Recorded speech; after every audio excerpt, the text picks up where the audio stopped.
Good morning, wet shavers, coffee lovers, and podcast listeners everywhere. It's Mark at Georgetoon.com. It's time for another second cup.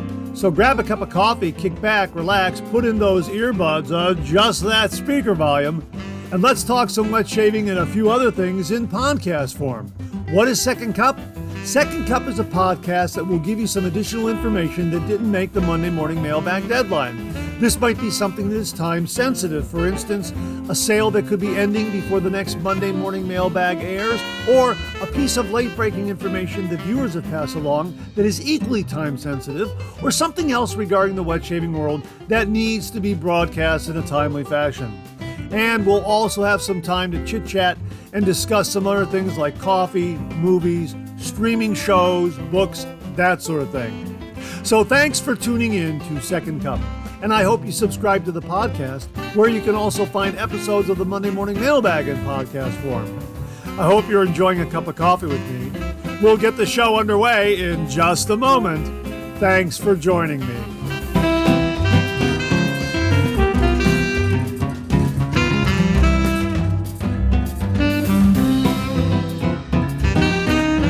Well, good morning, everyone, and welcome to the August 18th, 2025 episode of Second Cup. My gosh, August, winding down here before you know it.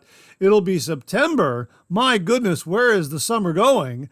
But still, some great summer days left, some great travel weekends left. Maybe some of you out there are still going to take that really, really nice, wonderful summer vacation here in the weeks ahead. And we have summer until about the middle of September, so enjoy it while you can. About a month of summer left here in the Northern Hemisphere.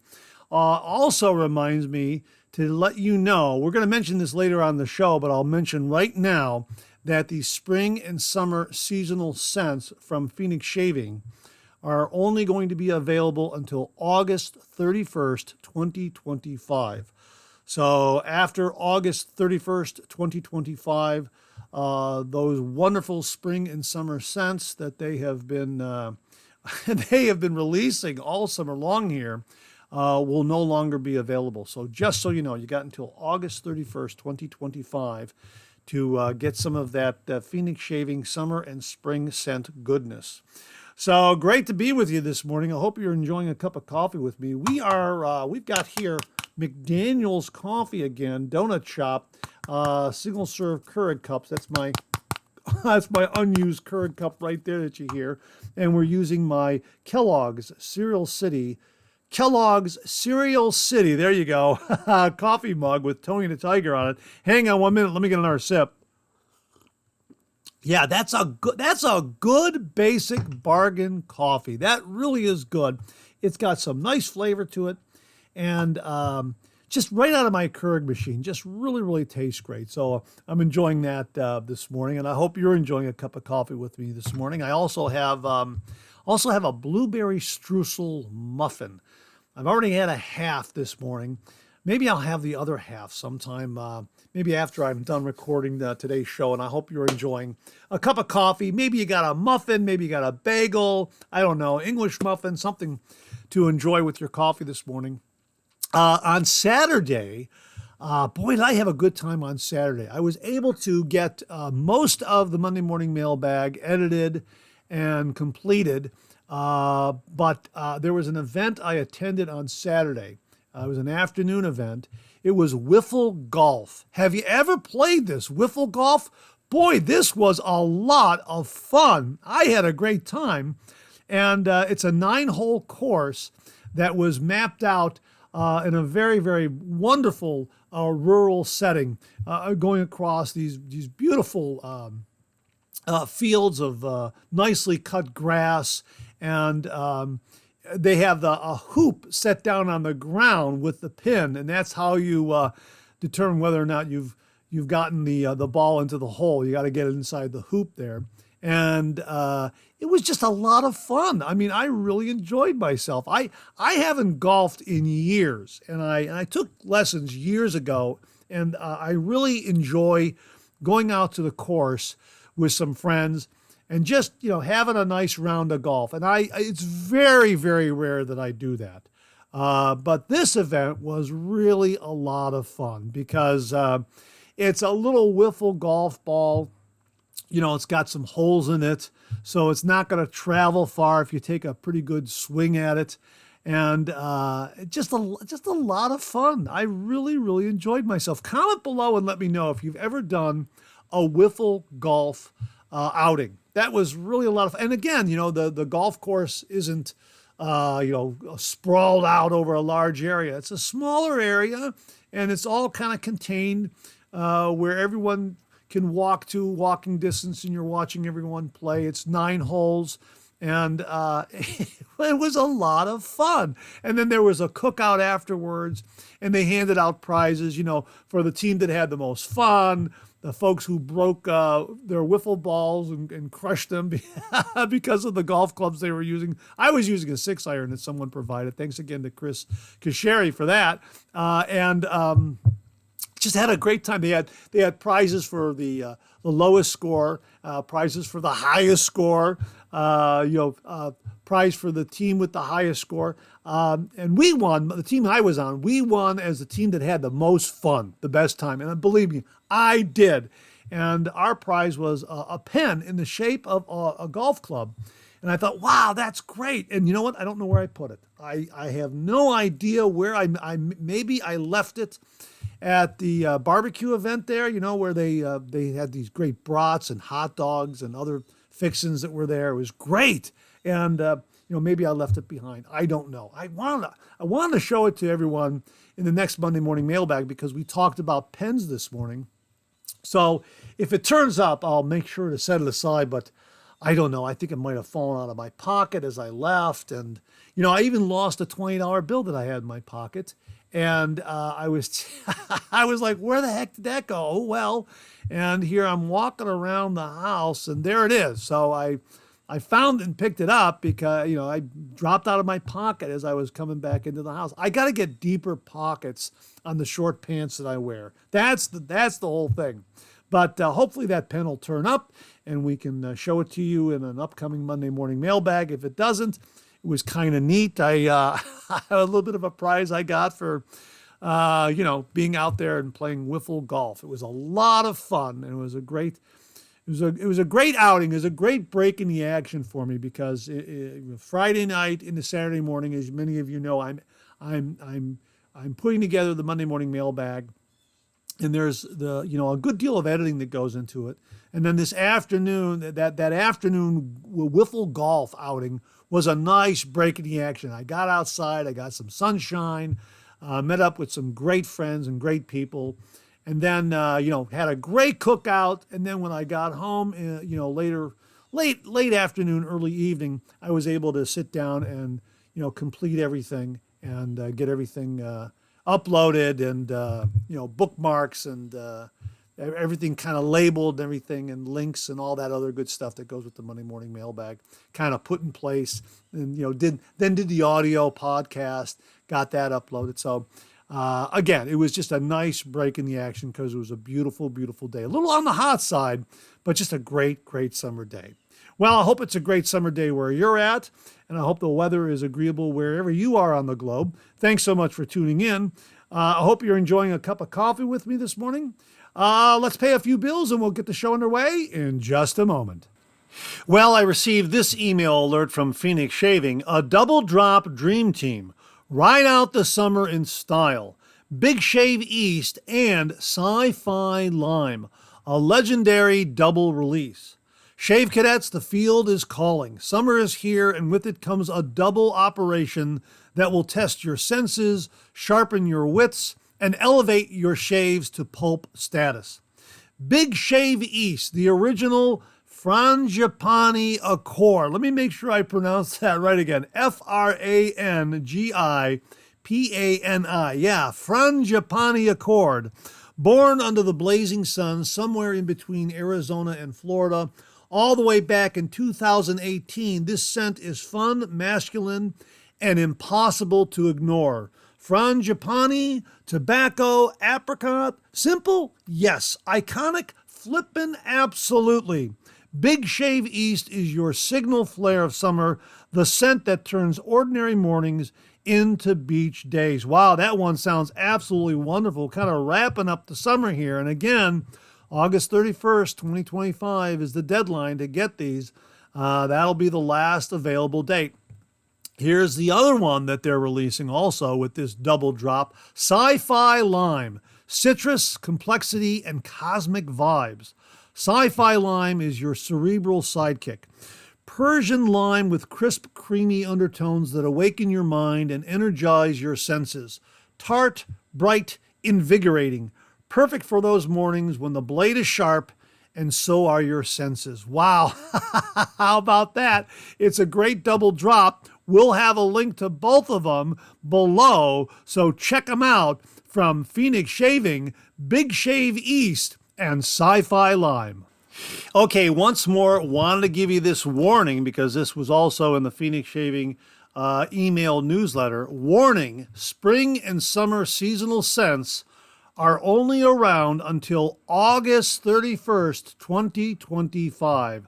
I'll read that one more time. Warning, spring and summer seasonal scents are only around until August 31st, 2025. So if you want to get any of these wonderful spring and summer seasonal scents in shaving soaps, aftershave splashes, balms, etc., make sure to place your order before August 31st, 2025, because after that, they will no longer be available, and I'm sure you'll want to have them in your shave den, especially during the winter months when you want to bring a little bit of summer and spring back into your shave den.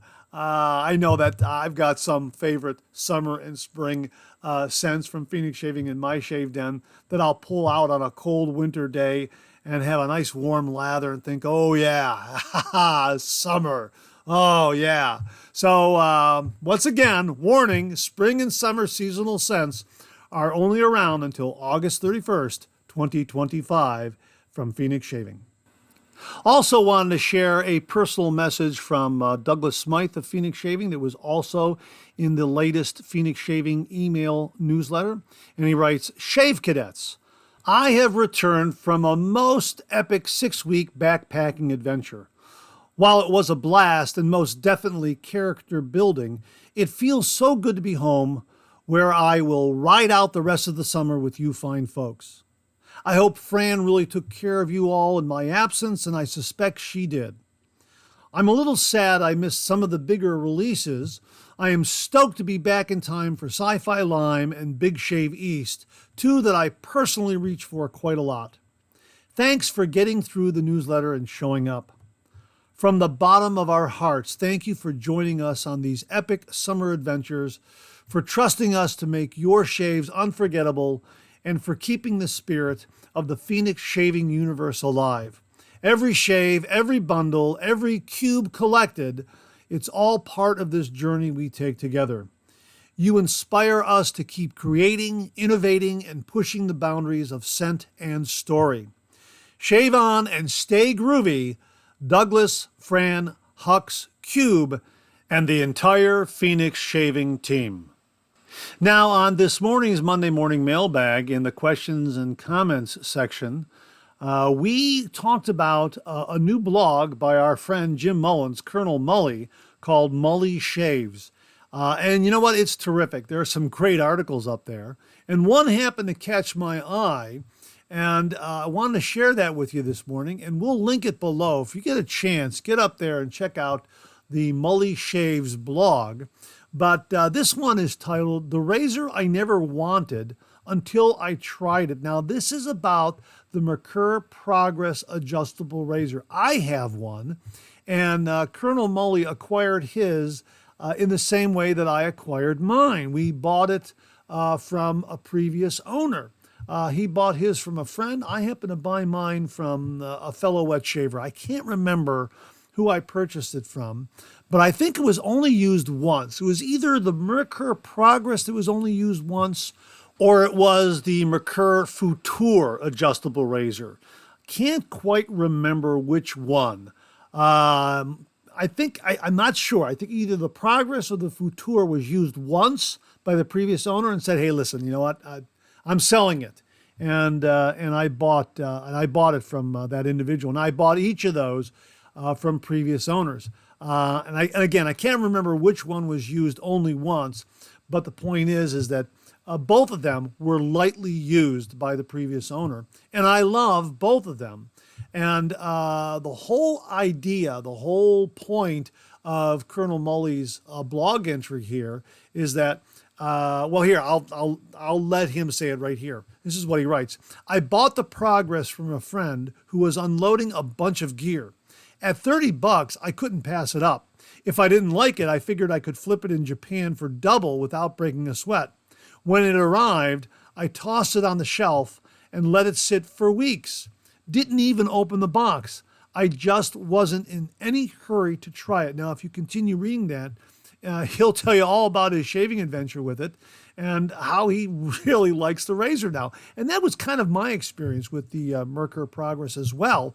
It's just a terrific, terrific razor. Now, I like the off-white bottom adjustment knob. I like that. It's a throwback to 1950s German automobiles where their dashboards were peppered and decorated with the same kind of plastic off-white knob. I think that's really neat. It's a throwback to the 1950s. Some folks out there who have the Merkur Progress do not care for it. I understand that. It's a your mileage may vary kind of thing. Here's what Colonel Mully has to say about that off-white adjustment knob. Let me get this out of the way right now. That plastic thing on the bottom of the handle is ugly. Not the so ugly it's charming kind of ugly. I'm talking cheap plastic lawn chair in front of a nice house ugly. On top of that, it doesn't stay put. It slides around and keeps the razor from settling on one. You have to loosen it, set it, then tighten it back down. Whoever designed that must have been late for lunch. One of these days, I'll get a metal or brass replacement and fix that eyesore. Well, he doesn't care for that bottom off-white plastic adjustment knob. I think it's charming. Yeah, I'll use the word. I think it's charming. I like it a lot. Now, if you want a razor that gives you a similar shave to the Merkur Progress and you want something that's in all metal, then you can get the Parker variant. The razor head is the same design, it's the same kind of setup. It has a beautifully knurled, traditionally knurled handle, and it has a metal bottom adjustment knob, and it sets up and comes apart and sets up the same way as the Merkur Progress. It's definitely a Merkur clone, so to speak. A little bit longer than the Merkur Progress, although the Merkur Progress I think has a longer version that might be the same length as the Parker variant. Not entirely sure. But I have the standard Merkur Progress, and I love them both, and they both deliver great, great shaves. Now, this leads me to the whole point of our discussion here, in replying to Colonel Mully, where he was telling me all about his blog, and I found this blog post and that sort of thing. The discussion of the knobs came up. Well, there is a storefront on Etsy where they sell Merkur Progress replacement knobs. I believe these are plastic knobs, but you can get them in a variety of colors and shapes to complement your particular Merkur Progress. It really is a neat, neat solution. Whereas they may not be metal. I don't think that these particular knobs are metal. I think that they are plastic. Perhaps they're being 3D printed. I don't know. You'll have to contact the seller and inquire. But they look neat, and they've got a wide variety of them. And it looks like you can buy a couple, 2, 3 different ones, and put that on your on your Merkur Progress and dress it up any way you want to. So we'll have that link below for the Merkur Progress replacement knobs from this particular seller on Etsy. And also, Alpha Shaving Works has a blog entry where they are also making a metal metal knob for the Merkur Progress. And it has the inner shaft and the spring clip and everything. You would just take out the old one and plug in the new one, and there you are. You're good to go. So that's also available from Alpha Shaving Works. At least the blog post says, I think it was dated May 30th, 2025. They were saying it's coming soon. So stay tuned. And if we see it arrive, we'll be sure to talk about it on an upcoming Monday morning mailbag. That looks like a really, really nice solution. And of course, there's also the Murgress, which is available at Bulgu Shaving from time to time, where they take a Merkur Progress, they tune it up a little bit, they make sure that it's going to be calibrated correctly for shaving, and they install their own bottom metal adjustment knob that looks absolutely spectacular. So those are some solutions there for a Merkur Progress. If you have a Merkur Progress or you're considering getting one, just know you can go in any kind of direction with it. You're not going to be locked in to that off-white plastic bottom adjustment knob. There's a lot of selection out there, so you can change that out, change it around. And in some cases, not for a lot of money, really. I'll have to check prices again. I don't want to be a little too premature with that statement. But in looking over all this, really, really neat variety of solutions for a Merkur Progress bottom adjustment knob. It is a terrific razor. It delivers an absolutely wonderful shave. I tend to use mine on the milder settings. It adjusts from 1 to 6, and to be honest with you, at 3, 3.5, 4, that's getting way up there for me. As we've often discussed, I prefer a mild razor with a sharp blade. So if I'm using my Merkur Progress, I tend to stay on the milder side of the spectrum. But it's a terrific razor, and I'm so glad to hear that Colonel Mully has one, that he finally took it off the shelf, opened it up, and used it. And yeah, it's a terrific razor. And if you can find one that was previously owned and in good shape, I absolutely snap it up. Try to get one that's been lightly used, and you'll be good to go. It really is a terrific razor. And one more detail here. I've not had any problem with the adjustment knob at all. I don't know exactly what some wet shavers are referring to when it won't stay on a particular setting. I've never had my Merkur Progress go from, say, a 2 to a 3 during a shave, or to slide down from 3 to 2 or 2 to 1 or anything like that.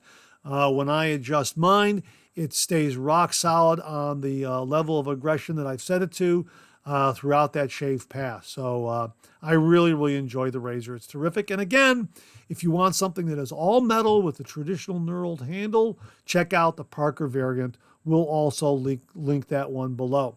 So my thanks to Colonel Mully, Jim Mullins, for a great discussion on the Merkur Progress.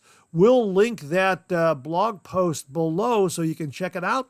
And also check out Mully Shaves blog. A lot of great information up there, folks. Check it out. Thanks again to Colonel Mully. I received this email from viewer Tim Whitcup, who wrote, I remember my dad shaving with a safety razor when I was a kid. I don't ever remember him doing 2 or 3 passes like many wet shavers do today. Why do you think that is? When I used a cartridge razor all of my years, I never did more than 1 pass. Curious what you think. I did post this on Shave Talk. Here's the answer that I gave Tim, and I'll paraphrase it for you. I think social media brought about the 3-pass shave. I think all these forums and different social media platforms that wet shavers are now able to talk to one another resulted in these different techniques coming about. I mean, if you think about it, the only time gentlemen back in the day interacted with one another regarding the traditional wet shave, if they were in an actual room, an executive washroom, or a locker room, something like that, where they were talking to one another, whether it be a teammate or a classmate or a fellow worker, whatever the situation was. That was probably the only interaction they had in talking about the traditional wet shave, and perhaps some of the razors that they were using, or a different blade or some technique. Maybe as I say, in a locker room after a game, you're getting a shower and a shave after the game or after practice, and you're shaving in front of the mirror. There are a bank of sinks and mirrors there, and you just happen to be getting a shave, and your fellow teammate or classmate is standing next to you, and you're just saying, gee whiz, I'm not getting that great of a shave. And your friend says, well, hey, try these blades. These blades are really, really great. Or, hey, well, are you shaving against the grain or with the grain? That's probably the only interaction guys back in the day had regarding the traditional wet shave. But social media, because of its global reach and the different number of forums involving a discussion of the traditional wet shave has come about, you can go anywhere to talk about the traditional wet shave, whether it be on Facebook or any of the other wet shave forums that you can find online, and just talk to other folks who love doing the traditional wet shave, and not to mention the YouTube channels that are out there where they talk about the traditional wet shave and they show different products, and you get interaction from viewers who are writing in or submitting videos with their reviews, as we often do on the Monday Morning Mailbag. And then people learn a little bit more about what others are doing in the traditional wet shave. And that's how I think the 3-pass shave came about. I think that there must have been a discussion. This is just a guess on my part. There must have been a discussion on a number of these forums, or maybe one or two forums, where someone said, you know what, I do a 3-pass shave. I shave with the grain, across the grain, and against the grain. And maybe that individual mentioned that because that's what he learned from his father or his grandfather, or maybe he learned it, like I say, in an executive washroom from a friend or from a teammate, something like that. And maybe that kind of developed. Maybe there was the seed of an idea about the 3-pass shave, and then other people contributed some other nuances to it, and it just developed into what we know today as the 3-pass shave. Now, I also went up to Bing AI, and I asked the following question. In wet shaving, who developed the 3-pass shave? And here's the answer I received. Rather interesting, and it kind of falls along the lines of what I've just been discussing here. And here's what Bing AI has to say. The concept of the 3-pass shave with the grain, across the grain, and against the grain is a relatively modern development in the wet shaving community. Historically, most shaving instructions recommended just 1 or 2 passes. Early 20th century guides, like a 1906 straight razor pamphlet, suggested a second pass against the grain only if a cleaner shave was desired. Mid-century Gillette manuals typically recommended a single pass with optional touch-ups or a second pass if needed. A professional barbering textbook referenced in recent discussions mentions the 3-pass shave but notes that the third pass is rarely performed. The 3-pass method gained popularity more recently through online wet shaving communities, forums like Badger and Blade, and YouTube tutorials. It's not attributed to a single inventor, but rather evolved as a best practice among enthusiasts seeking a baby-smooth BBS shave with minimal irritation. Yeah, that's really kind of what I was thinking, that it's just evolved from the community growing online and people having more and more interaction with one another. There might be some things back in the day where they mentioned a 1 or 2 pass shave in different manuals and different information that a manufacturer might have given you with a razor or a blade, that sort of thing. But I don't think guys were talking about it in their day-to-day life, unless they were placed in a situation where they were actually shaving in a group setting, like I say, an executive washroom or a team locker room, something like that. So that was my guess, and it looks like I'm pretty much on the mark with that. So, what say you? How do you think the three-pass shave came about and evolved? Were these explanations on the mark or in the ballpark? Or do you know of another way that the three-pass shave came about? Please comment below and let us know. We're going to talk about this more in upcoming Monday morning mailbags. A very, very interesting discussion. And a big, big thank you to Tim Whitcup for sending this along. Tim, thanks again very, very much. Now, before I get out of here, I'm going to talk about a movie that I'm in the middle of watching right now. I happen to see this mentioned on social media, and I thought I'd give it a look. It's available on YouTube right now with ads, so it's free with ads.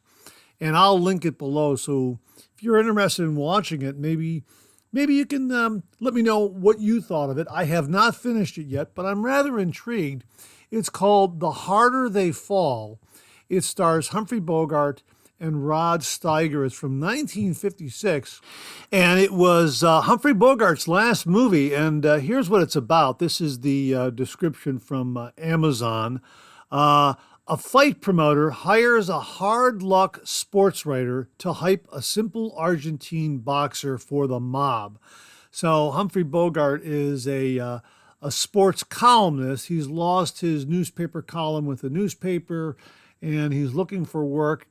And this fight promoter, who is working with the mob, hires Humphrey Bogart to hype this Argentine boxer, a really big guy who's not much of a boxer. And they're fixing all the fights.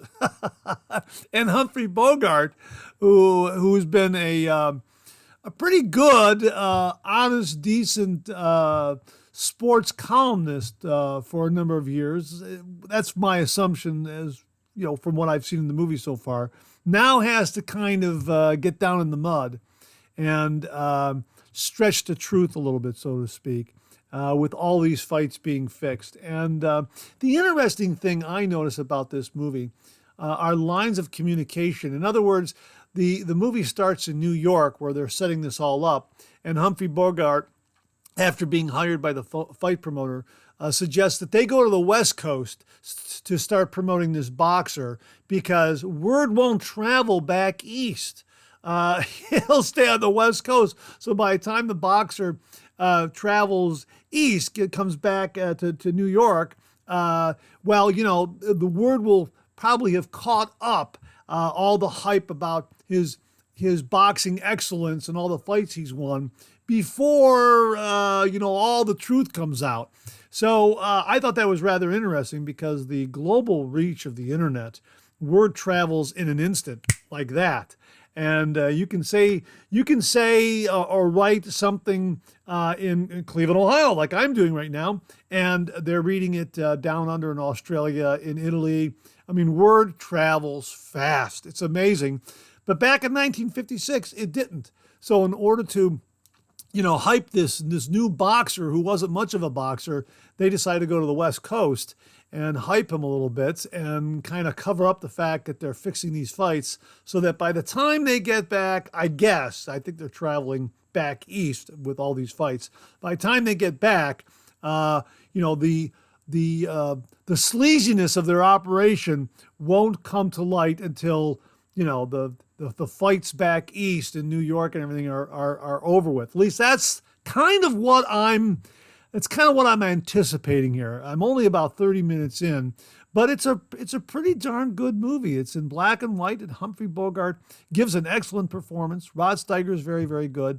And so far, I'm enjoying it. So check it out. From 1956, The Harder They Fall, starring Humphrey Bogart and Rod Steiger. Will have links below. Give it a look. Step back in time to a period when news didn't travel quite as quickly as it does today. And that wraps up another Second Cup. Thanks so much for tuning in again. I really do appreciate it. I sure hope you enjoyed today's show. If you did, please share, please subscribe, and pass it along to a fellow wet shaver or friend. My thanks to everyone who commented and contributed to today's show, and I mean this sincerely. Without you, this microphone would be silent. If Second Cup or the Monday Morning Mailbag aren't showing up in your regular podcast feed, please drop me a line at mondaymailbag@gmail.com. and we'll try to get it all sorted out. So again, thank you all very much. I look forward to getting together with you again on these podcast airwaves. Until then, enjoy the day, enjoy your shave, and enjoy that second cup.